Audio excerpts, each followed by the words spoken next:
This shows exactly how to cook bone-in, skin-on chicken thighs that stay entirely juicy and never turn rubbery or burn.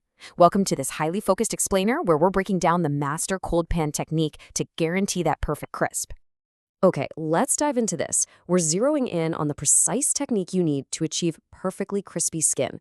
Action by action, here is how you get flawless results, completely avoiding those common pitfalls of chewy or scorched chicken. First up, the ingredients. A huge mistake right out of the gate is starting with the wrong cut. If you use skinless thighs, you literally defeat this technique entirely. You absolutely must use bone-in, skin-on chicken thighs. That skin is the mechanical foundation of the crisp. So here's your essential setup. You need exactly 4 bone-in skin-on thighs, 1 teaspoon of salt, black pepper, and 1 teaspoon of a neutral oil. For your tools, grab a heavy skillet. Cast iron is definitely preferred here for its even heat retention, along with a lid or a splatter screen to help manage the rendering fat.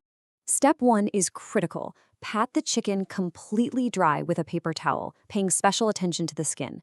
Listen, moisture is the absolute enemy of crispiness. If water hits that heat and turns to steam, the skin is going to boil instead of frying. Once it's completely dry, season only the skin side with your salt and pepper. Now, before we even touch the stove, be aware of this critical mistake: dropping your chicken into a preheated hot pan. If you start hot, the skin browns immediately before the fat underneath has a chance to render, which leaves you with a really chewy texture. Starting with a completely cold pan is the required action to get perfectly crispy skin. Place those seasoned chicken thighs skin side down directly into the cold pan. Next, add your 1 teaspoon of neutral oil. Only after the chicken and the oil are sitting in the pan do you turn the heat to medium. Don't skip straight to high heat, and whatever you do not preheat that skillet. And this brilliantly illustrates the science of fat rendering. As the pan slowly comes up to medium heat, the solid fat sitting right underneath the chicken skin gently begins to melt. This slow, steady melting process is exactly what crisps the skin beautifully over time, completely without burning it. As the heat builds and you hear that sizzle start, do not move the chicken early. If you try to flip or shift the thighs too soon, the skin will literally tear and stick right to the metal. Leaving it completely undisturbed is the correct approach here. You're going to cook the chicken completely undisturbed for 12 to 15 minutes. Again, do not flip it. Just let the medium heat do the work. The skin will gradually crisp up and continuously release its own fat right into the pan, essentially frying itself in a shallow pool of flavor. Now, what's really interesting about this slide is the clear visual cues that tell you it's actually ready to flip.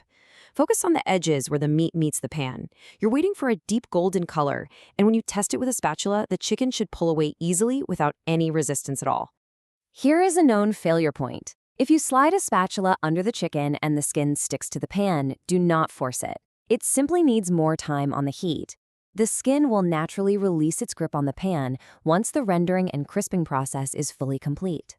Once it releases easily and shows that deep golden color, you finally flip the chicken. Now just cook the other side for another 10 to 12 minutes. The pan is already hot, the fat is rendered, and this phase simply cooks the meat through rapidly from the bottom up. So the crucial point is knowing exactly when the cooking process is finished. The internal temperature must reach exactly 165 degrees Fahrenheit, or 74 degrees Celsius. Grab a meat thermometer and insert it into the thickest part of the thigh to verify safety and complete doneness. Let's do the final verification. The surface is deep golden. The skin is intensely crispy when tapped.